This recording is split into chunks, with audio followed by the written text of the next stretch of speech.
안녕하세요, 소낙비입니다. 저희 잔디밭에 봄을 뿌려놨습니다. 잔디도 파릇파릇 올라오고 미운 풀들도 팍팍 올라옵니다. 참 좋은 계절이죠. 사방에 꽃잔치로 보는 눈이 즐겁습니다. 벚꽃과 개나리꽃이 지면 철쭉이 우리 눈을 행복하게 해주겠죠. 돌 사이로 철쭉이 만발하면 전원주택 생활이 완전 힐링입니다. 오늘은 궁금해하시는 저면관수에 대해 이야기해 볼까 합니다. 전 키우고 있는 다육이들이 개수가 많다 보니 일일이 물을 주기가 어렵습니다. 호스로 물을 쫙 뿌려주고 싶지만 그럴 수 없는 이유는요, 얼굴에 물이 닿으면 안 되는 종류도 있고, 뿌리 없이 심어진 다육이들은 또 물을 주면 안 되니 물 주는 게 참 어렵고 힘이 듭니다. 다육생활이 물만 잘 줘도 반은 성공인데요. 해서 제 경험을 토대로 다육식물 물주기와 저면관수에 대해서 말씀드려 볼게요. 앞에서 잠깐 보여드린 적도 있었는데요. 전 하우스 안에 이런 트레이와 높이가 있는 양동이를 몇 개 준비해 둡니다. 높이가 낮은 트레이에는 키가 작은 화분들을 저면관수 시킬 때 사용하고요. 높이가 좀 높은 양동이에는 이렇게 키 큰 화분을 저면관수할 때 사용합니다. 항상 이렇게 준비해 놨다가 목마른 다육이들을 발견하면 화분 높이에 따라 트레이나 양동이에 저면관수 시켜줍니다. 많이들 질문하시는 것 중 하나가 저면관수 시 얼마 동안 담궈 놓으냐인데요. 일단 먼저 답변을 드리자면은 정답은 없습니다.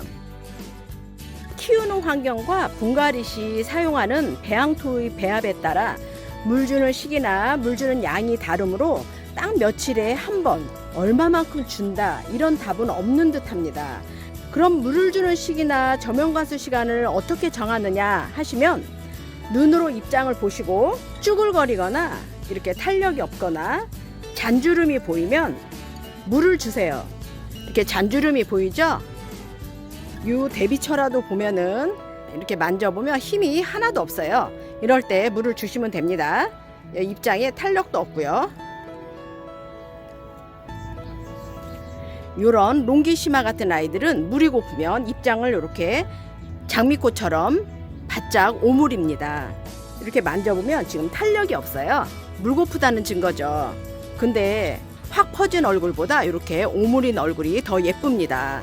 헌데 이렇게 쭈글거리는 아이들 보고 물 안 주기란 참 힘든 거죠. 먼지도 씻길 겸 제가 살짝 얼굴에 분무를 해줬습니다. 요런 아이들도 이렇게 만져보면 지금 탄력이 없는데, 좀 이 아이는 지금 아까 이 데비나 롱기시마보다는 약간 그래도 물이 덜 고픈 아이입니다. 이렇게 물이 고프면 탄력도 없을 뿐더러 입장에 이렇게 윤기가 없습니다. 딱 봐도 밉죠. 물 고픈 아이들은 얼굴이 미워요. 이렇게 물 많이 먹은 아이들은 이렇게 얼굴에 생기가 도는데, 이런 아이들은 입장에 탄력도 없고 윤기가 없으니 미워 보이네요. 눈으로 이렇게 딱 봐도 어떤 아이가 물 고픈 아이인지 식별하실 수 있으시겠죠?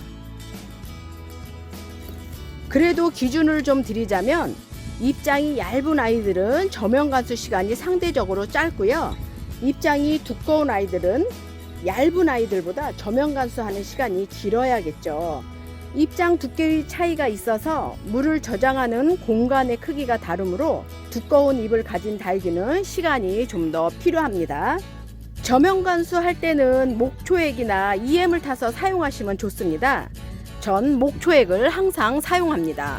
목초액에는 화근내, 그러니까 나무탄 냄새를 벌레가 싫어한답니다. 해서 목초액을 타면 벌레들이 생기는 걸 예방할 수 있는 거죠.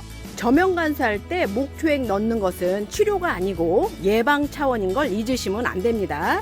균이나 벌레가 생겼다면 그에 맞는 약을 꼭 살포하시기 바랍니다. 그 외에도 다른 양동이에는 매머드를 타서 사용합니다. 물 고픈 아이들에게 간혹 보일 수 있는 깍지벌레 때문인데요. 이럴 때는 매머드를 탄 물에 다육이를 화분채에 완전히 잠수시켜 주세요.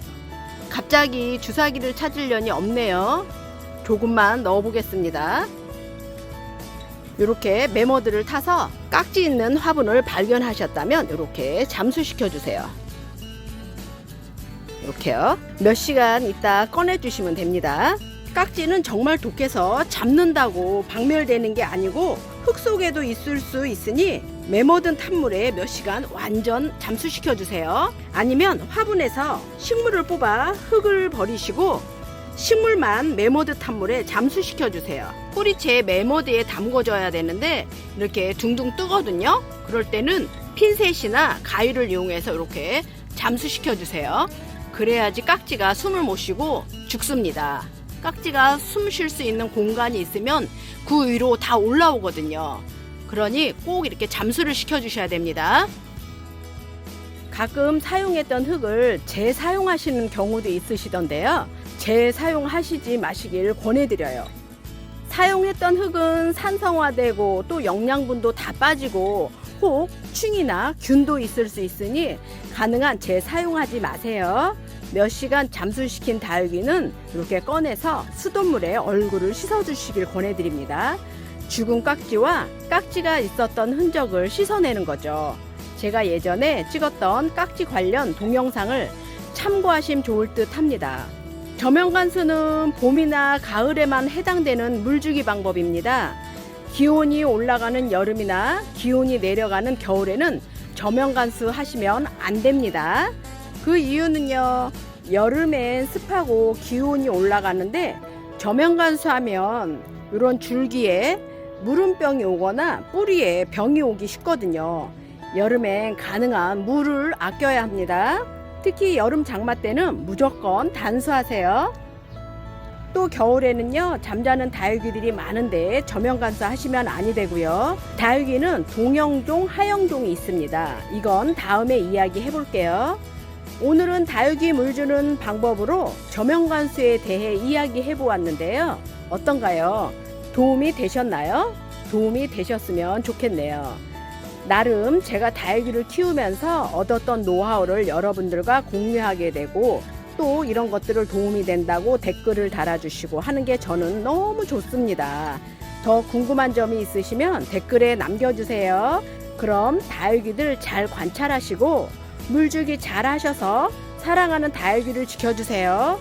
그럼 오늘도 많이 행복하세요.